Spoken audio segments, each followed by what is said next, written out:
We haven't been here since previous to the holidays. I think it was before Thanksgiving last time we made a video. Sorry, we've been a little bit busy with school and exams and everything. We got caught up in the holidays, and then we had exams, and we were lazy. We're lazy people. What can we say? Yeah, we're lazy. But we figure it's Friday. We're gonna do our Friday roundup here, and if we miss something, then that means that we're lazy and we didn't find it, or we didn't remember it, or it happened after I made this video because it's not actually Friday yet. So, first thing we want to touch on is Feinstein, Obama, the assault ban, all these things. Nasty. We've talked about gun control before. It doesn't work, but I have to say it's looking like either nothing's going to go through or just something small. A lot of people are thinking we're going to have, the whole Clinton thing in again. Oh, yeah, a lot of people, they're saying, I'm a big gun show guy, and I've been up to all the local shows, and all the dealers they know nothing's going to go through, but they're trying to rip you off. I'm not even going to lie. What I know from... So don't buy anything until this crap blows over. I'm not kidding. Something else you want to think about. If they get what they want, there's going to be a $200 tax on it. That means anything you buy, you got to pay another $200 on. So it's pretty much ridiculous. But they're not going to pass it.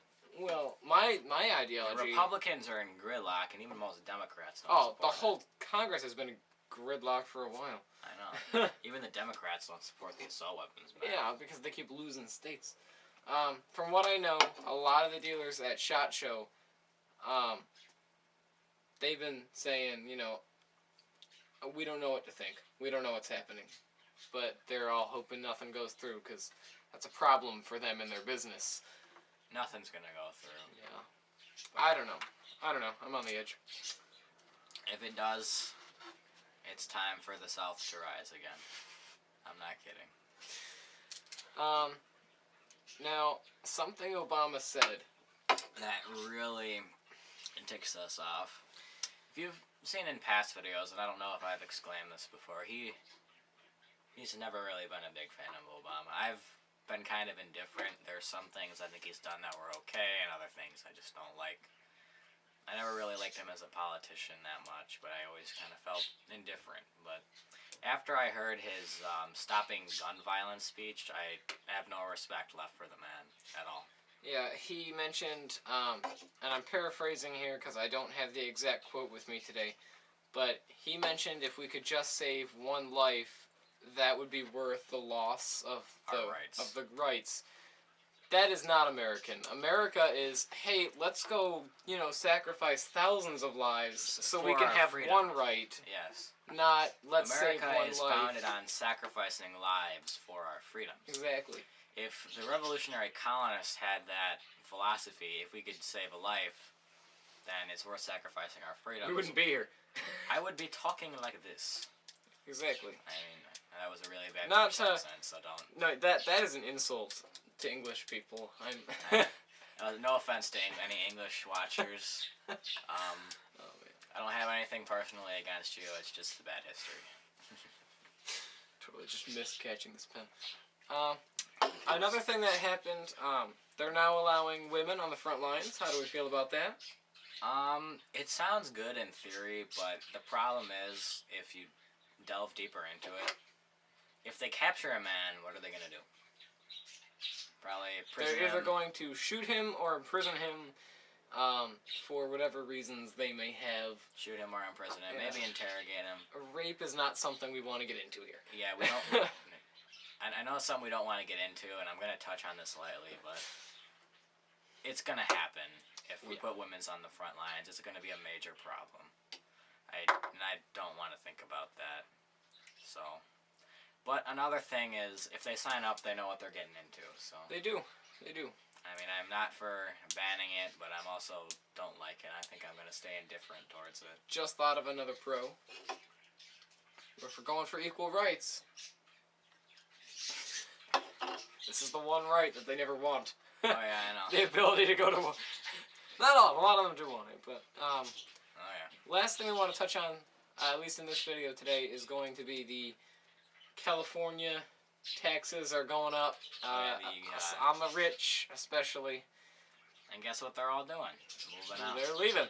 They're going up on businesses and people that are making, from the information I have at least, people who are making $250,000 or more a year. And something to think about is that the top 2% of people are paying 46% of the taxes. In a fair system, you have, and you know, everybody wants to be fair. If you're in a fair system, I'm not saying everybody pays the same amount. I'm saying the same rate, the same percentage. Yeah. Because that way, the rich are paying more, they're making more, and it does make sense. Yeah. But should they pay a higher rate? No. I don't believe so. No. And another thing... I think we've talked about this before. I can't guarantee it, though. One thing that I've kind of had not a problem with, but I've kind of noticed, is that people misuse the words, they interchange the words fair with equal. That's not true. I mean, do you think a prisoner should be treated equally as someone who has worked their whole life with a living and wife and kids? That's not fair. It's equal, but that's not fair. Yeah. But yeah, it's, you know, something I've always thought about. They're always wanting to punish the rich. Hey, you did good in life, you're successful, let's tax you. Something they never think about, most of these rich people, I mean, these are the guys that have the private jets, have the private planes, and, you know, the helicopters and the bank. They got bank accounts in pretty much every country they want because they're trying to avoid the higher taxes. And then people are, you know, getting all on them about that. What would you do? You're rich, they're trying to take all your money. Either I'd already be gone or I have money in foreign bank accounts where they're not that crazy. I know. And a lot of them are starting to think, you know, if they're going to start pushing all these taxes on us, they're basically trying to run the country on the rich. The rich are thinking about, hey, let's just leave. What happens then? The government is relying on them. They're gone. Now what? Failure. That's true. why we have what we call everyone pays the same rate. Yeah. Then you're not saying... That's what happens in successful states, at least. Unfortunately, California, we do not consider you a successful state. I do not consider California a state. They are off the deep end over there. Oh, God. I have a lot of liberal friends who find them off the deep end. Tell me about it. They're out of here. Who knows what's going on over there? They're as bad as Bloomberg's, like, they're a whole drink separate ban. You can't have drinks over, whatever it was, like 16 ounces New or something York like that. and California are two separate demons. I mean, They are, but they're both demons. But they're both demons. I keep mentioning Rumble for representation on my videos. So far that hasn't happened. The other guys on that team have had some issues with their schedules, my schedule. Not working as far as we can tell so far. We will get it going. Just don't look for it just yet. It's not here yet. So, well, that's it for today. That's about it for today. Signing off. See you next time.